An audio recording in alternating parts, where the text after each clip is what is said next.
Welcome to 50 shades of sentence. आज का sentence है मुझे नहीं पता या मैं नहीं जानता।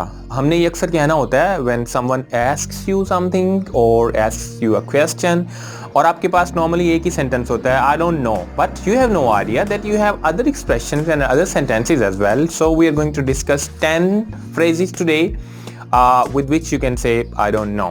So let's see. Number 1, I don't know that, मुझे नहीं पता, और I know nothing about it, मुझे इस बारे में बिल्कुल आइडिया नहीं, और I have literally no idea, अरे भाई लिटरली मुझे कोई आइडिया नहीं इस बारे में जो तुम पूछ रहे हो। और number 4, I don't have the faintest clue about it, इस बारे में मेरे पास कोई हल्का सा भी क्लू नहीं है, और I'll double check and let you know, मुझे फिलहाल नहीं पता but I'll check it and then I'll let you know, right? Or number 6, you can say I'm not 100% sure on that, मुझे इस बारे में श्योर नहीं है बट मैं बता देता हूँ।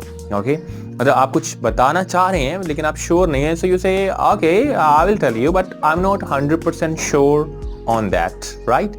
और I am afraid I am not aware of it, मुझे डर है कि मैं इस बारे में नहीं जानता। और number 8, you can say I don't know what the hell you are asking, जब आपको बिल्कुल भी आइडिया नहीं है कि वो बंदा क्या पूछ रहा है, so you say I don't know what the hell are you asking, मुझे बिल्कुल पता नहीं है कि तुम क्या पूछ रहे हो। Number 9, punish me hard if I know, अगर मुझे पता हो तो मुझे तुम सजा दे सकते हो, मुझे सच में नहीं पता। और lastly you can say curse me if I have any idea, मुझे बददुआ दे देना अगर मुझे इस बारे में पता हो, मुझे बिल्कुल नहीं पता। सो दिस वाज मुझे नहीं पता या मैं नहीं जानता, and we can say this in 10 different expressions, right? That's it for today. See you next time.